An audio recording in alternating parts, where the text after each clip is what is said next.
Hello everyone, this is Dorothy Isaac from Kalvi Group of Schools. You would have heard about books, e-books, or even audiobooks. But have you ever heard about books with which you can actually interact with? We, Kalvi Group of Schools, proudly bring you India's first ever talk show, The Human Library, where our students strive to bring in people who inspire them and interview them. Anyone who has a story that can make a change and inspire people are invited to be our book in our library. Today, I'm really excited to invite our first human library, Souhardya, an Indian author, an art and culture columnist, a podcaster, and the youngest member of Royal Asiatic Society of London. He is also one of the recipients of 2021 Rashtriya Bal Shakti Award, the highest honor given to civilians under 18 for his contributions in art and culture. It is such a pleasure as our students Aradhana and Darun will be joining the author and will be asking some of their most unanswered questions. Welcome, Souhardya. It is a pleasure to have you. I am Darun of grade 4 from Kalvi International Public School. Hello, Darun. Yes. Hello, I am Aradhana of grade 4 in Kalvi International Public School. Hey, hi, Aradhana. Hi, sir. How did you start your journey as a writer? When did you realize that you wanted to be a professional writer? All right. Okay. So when I was in primary school, so we had these composition classes, which I'm sure you're aware of. So where I first came in touch with writing, and I should be very honest, I really liked it. So we had various topics from social science and humanities, and including some from India's past, and on various places of heritage. Like when we were small, we used to write about the Taj Mahal, then the Red Fort, etc. So those caught my interest first, and but when I focused basically on starting to write on art, culture, heritage, history, and mythology, it was all when I was in my early teenage, like when I was around 11 to 12 years of age, and I saw a lot of films on Ramayana, Mahabharata, the Indian epics, and read books by Devdutt Patnaik and Amish Tripathi on these topics, and I felt that yes, I do have the potential now. I should be starting to write these epics in the format that is appealing to today's generations. That is when I started writing first. What inspires or drives you to write your books? The foremost thing that I write for, I mean the main purpose for which I've been awarded this Pradhan Mantri Rashtriya Bal Puraskar, is the revival, or the reinvigoration of our ancient heritage. So when I'm writing my book, I always tend to have a modern trend. I tend to give it a modern trend so that it becomes easier for the youth to understand it. I mean the people who are not really much aware of India's cultural past. So I write in that format so it becomes easier for them to understand what exactly our Indian cultural past is and how glorious it has always been, and to venture more into that facade. So I feel that has been my primary objective of writing. Other than that, has always been spreading or expressing my thoughts or my ideas on a platform, and the best thing to do so is to write. How did you create fictional characters? Okay. So the genre that I write in, it is historical fiction. So in our genre, there is the primary character, and it should be historical. So historical fiction is a genre which is based on should I say real events or a historical storyline that is known to people, and a character that really existed some time back and is recorded in human history. So if you talk about the fictional characters I have to create, well, we create fictional characters, but we do not create the main character. The main character already exists as per the historical records. We create the characters from our imagination. Those are, the secondary characters who do have some minor roles to play in the plot or in the in the going or in the flow of the storyline. But the major character that is in a historical fiction plot is not to be created. It is to be taken from some historical record, and it is to be analyzed in a particular way a writer feels more appropriate to himself or herself. Genres like science fiction, love in western cities, fantasies are popular among people. But you have chose historical fiction as your thing. What was the reason? Okay, so historical fiction, as I told you earlier, when I've gone to various conferences and media interviews earlier, so I've been asked this question like, is historical fiction really a precise or an accurate description of history?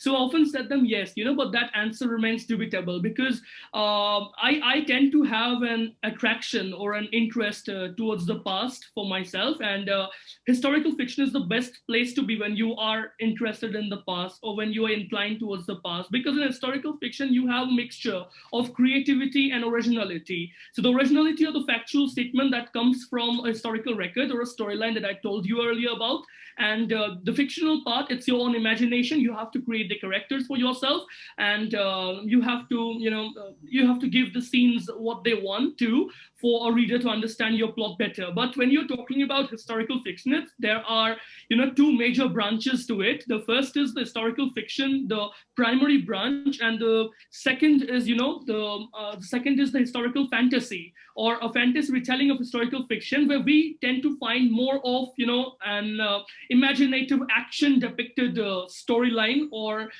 like a Bahubali kind of film or story plot type thing, rather than going for factual or description of architecture. But when you're writing historical fiction, it is not always encyclopedic in nature.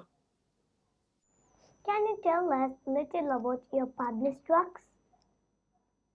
Sure. So when I was 13, I published my first work. It was in 2015, I guess. And so it was, I'm sorry, in 2017, it was entitled Sign of Suryavansh. So my first book was a 54 page, 54 odd pages, yes, or Ramayana in the English rendering of poetry. And I wrote it from my own perspectives. And I think it was probably one of the first Ramayanas to have been written in an entire poetical metric. And my second book, that was a sequel to the first one, was The Chronicles of Suryavansh, which was written in the drama or the play format. And it had dialogues and scenes as per a drama. And it was, recognized by the India Book of Records 2019 for being the first book to have been written in the drama format on Rama's ancestors, which are the earlier kings or the ancestors of Suryavansh. After that, at present, I've written lots of articles and columns which deal with history, heritage, and other such type of art and cultural things or features or unheard and untold tales of the Indian heritage. And I tend to compose them in my column, which I write for the Sunday Guardian and other publications. So these are my works at present. We are also super excited about your upcoming books. Can you give a note on that? Well, that's that feels so good to hear that you were excited about my upcoming book. So yeah, my upcoming book is with Rupa Publications India. It is a work on historical fiction, and it is tentatively titled "A Dynastic Decimation When Lust Destroyed a Sultanate." So it is based on the Mughal history at a point of time when Akbar was a little boy, I should call him, a young man who just became the Shahnshah of a desecrated empire, of a half-desecrated Mughal empire that just got, free from the domination of the Sur people. Should I call him in name? Okay, the successors of Sher Shah Suri. So they just defeated them on the battleground, and Akbar became the emperor. So it talks about the battle that Akbar had to fight in Malwa against Baz Bahadur and Rupmati, who are two poetic royals. And this way, there's a mixture of lust over here. There's a mixture of battle. There's a mixture of, historical fantasy tellings over here. And what you find at the end is that Akbar had the intentions of capturing Malwa for, trading profits. I mean, Malwa is the only doorway that leads up to Gujarat, which is an Afghan-dominated area.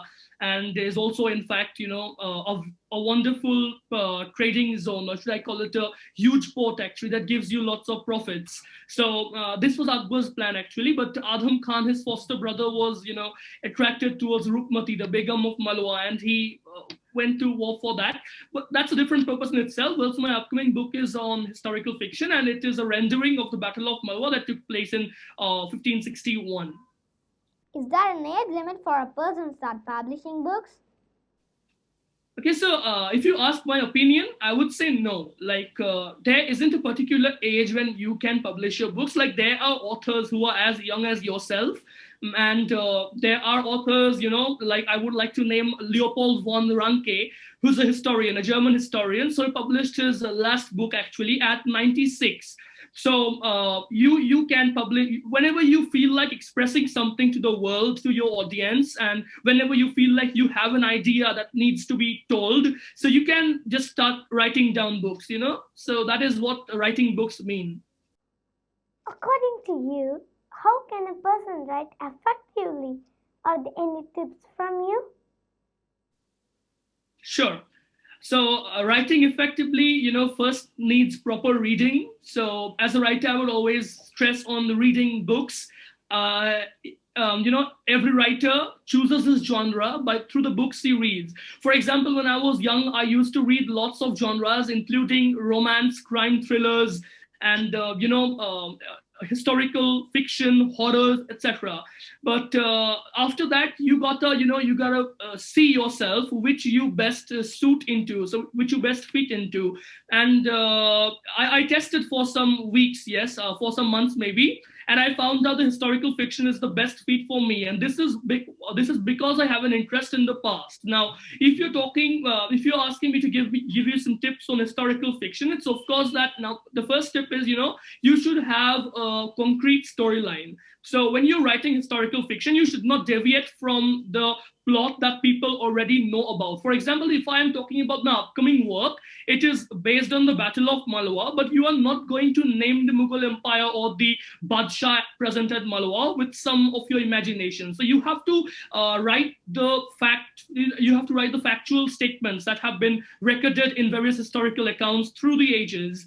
The second point is, when you're writing historical fiction, it best creates a resonance with the audience when you try to supply it with vocabulary that was used during the times back then. So I will also give you some examples from my upcoming work. Like we presently call the sword as a sword, but in the ancient times, I mean, we in the Vedic times actually we called it a talwar, while in the medieval times of Akbar we called it a shamshir shekargar. So this is the basic difference in the vocabulary which historical fiction writer has to be aware of. And the most important thing is when you're starting to write down a book, for every writer I'm saying, not only for the historical fiction genre in particular, when you're writing something, you should not procrastinate. You should continue writing it with the same energy or with the same enthusiasm that you began at first. But if you lose your enthusiasm, it has happened to me often, of course. We call it the writer's block. So you get you get a break from your writing. You lose the smoothness that you originally intended to write with, and as a result, you lose the plot where you began from. So this is why we see, various authors, they have their first chapter beautifully decorated, but as you move further into the book, the quality tends to depreciate. One of the biggest achievements is being recipient of 2021 Rashtriya Bal Shakti Puraskar Award. How did you feel when you were informed about it? How did you meet our Prime Minister? Thank you. First of all, well, yes, I'm here for since I won the Rashtriya Bal Shakti Puraskar the last month. So we got this, notification from the ministry on 22nd January. And surprisingly, it came at midnight, exactly when the clock struck 12, and I was kind of surprised, anyways. So whatever a person is expected to be at that point of time of receiving a national award, a notification that you're being given an award. So I was quite happy. I was quite glad that my work was being recognized by the government, by the central government, and that it had, it created an impact among the people, among the millennials of today, and that it also, gives me an inspiration to go further, continuing what I'm doing presently. And regarding what you said about, the meet with the prime minister, it was once in a lifetime, experience of mine. So Prime Minister Narendra Modi, he is an inspiring man. He motivated us through his words. On 25th, when we had the virtual conversation with the honorable prime minister, and he, focused on three important points over back there at the virtual talk. So the first point is not to forget your roots, and to wherever you go to, you should always remember where you belong to, and should always work for the betterment of your own place, of your own heritage, of your own culture. The second is we should always remember that we are being given this recognition by the government. Whatever success is coming our way, it's all because of our hard work, the determination, and the will that we possess. So we should never forget that, and we should allow these awards to propel us forward. Only then shall these, fulfill their objectives or their purposes of encouraging the young generation and inspiring millions of others. And the third one was, like, always be humble. So humility is one of the greatest gifts of mankind. So you have to be humbled in order to succeed. So this is what he said, and I really adored those. So yes, the meet with the prime minister was excellent. What are your projects or plans for 2021? Okay, so first of all, I'm planning to go on a vacation, because I haven't been able to venture outside my house since 2018, because I had the ICSE examinations, and then this lockdown barred us within the four walls of our home. And other than that, if you talk about my upcoming projects, so I'm also organizing a podcast which is entitled Cosmographia, the Greco-Romans, Egyptians, and Us. It's available on Apple, Google, Spotify, Ghana, etc. So I am planning to open this up with season 2, where we'll be featuring some of India's greatest writers and film directors who do work on historical fiction and factual history as well. So other than that, regarding my plans, I also have in mind, my upcoming book, which is from Rupa. So I am presently in the editing process, and I'm looking forward to getting this released as soon as possible. And of course, to interact with millions of others like you are, and to inspire you as well to, pursue your ambitions, to pursue whatever you are passionate about, and just not to go by any conventional methods or conventional lines. So yeah, these are what I feel are my upcoming plans for 2021. It was a pleasure meeting you. Thank you. Thank you. Bye bye.